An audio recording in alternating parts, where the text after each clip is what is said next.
Thank you, Chief, and thank you, Mayor, for the opportunity to be here.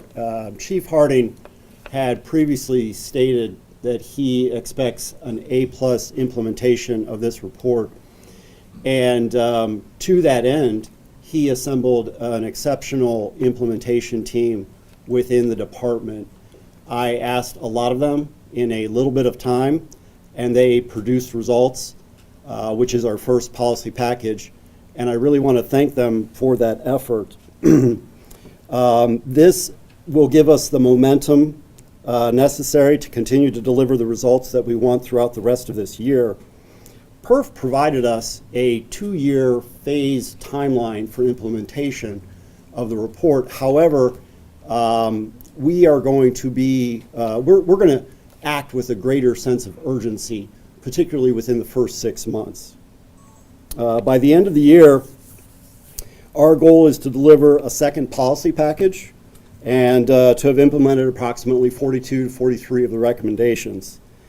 As we move into 2027, we'll be dealing with about 12 to 14 recommendations, and half of those, the majority of half of those, focus on training and long-term professional development for our officers and our department. The Akron Police Department's Training Bureau is a key pillar in the implementation of this report. Our officers receive excellent training. In fact, many of the recommendations in the PERF report concerning revisions to existing procedures formalizes in writing the training that our officers already receive. These recommendations will provide our procedures more explicit language and clarity for our officers. Looking at the recommendations, each category reflects similar goals: clarity, strengthening our accountability measures, and promoting safer outcomes for everyone. We have a great department filled with great people. The PERF report provides us a blueprint how our department evolves and modernizes through 2026 and beyond. So looking at the 5 categories, I'm just going to give a brief overview of some of the recommendations touched by each category. The first category, modernizing our use of force procedures, policies. As I mentioned, the goal is about giving our officers clearer guidance and providing greater detail into our procedures for the public. Some of these recommendations include clarifying the definition of reportable force, limitations on strikes to the head, and clarifying the use of our safety restraint device known as the RAP, both of which those recommendations intersect with recommendations previously provided by our police auditor. Additionally, clarifying activation and deactivation requirements for body-worn camera, and adding some specific guardrails when it comes to the use of tools such as tasers. The second category, strengthening transparency and accountability measures. We want to pull back the curtain and let the public see how the work gets done. This includes the launch of our dashboard, which the mayor mentioned earlier, incorporating reoccurring issues identified by our auditor into our training, and monitoring and enforcing consistent use of body-worn camera, also identified by our auditor. The third category is investigations, oversight, and critical incident review. We really want to expand our supervisors' capacity to be in the field, along with structure the review of critical incidents. Some of the recommendations include consolidating all of our use of force investigations and complaint investigations within the Office of Professional Standards and Accountability.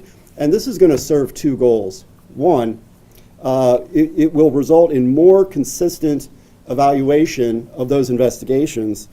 And 2, more importantly, it will give us that, it will give our sergeants that opportunity to be out there in the field and giving that critical supervision to their officers, particularly coordinating with our field training officers. And finally, it will also increase the consistency of how policy violations are documented, which also intersects with previous recommendations provided by the auditor. We will also be expanding our shooting review board to a critical incident review board to examine a greater scope of incidents and assess recommendations. The fourth category is building an organizational mindset of training, judgment, and de-escalation. This is intended to support our officers' decision-making in real time. Some of the recommendations touch on integrating more de-escalation and scenario-based use of force training, emphasizing decision-making in high-stress environments, and most importantly, utilizing training to constantly reinforce change in procedure. The final category, enhancing safety and medical responses and organizational capacity. That focuses on safety before, during, and after an incident. We're going to be strengthening some of our medical and safety protocols, in particular the way the police department and Akron Fire Department can coordinate on particular incidences, improving equipment guidance and oversight, and finally, as Mayor touched on, increased civilianization of certain roles within our department. This will ensure safety is prioritized at every stage and free up personnel able to take police action from roles that may better be filled by qualified professionals.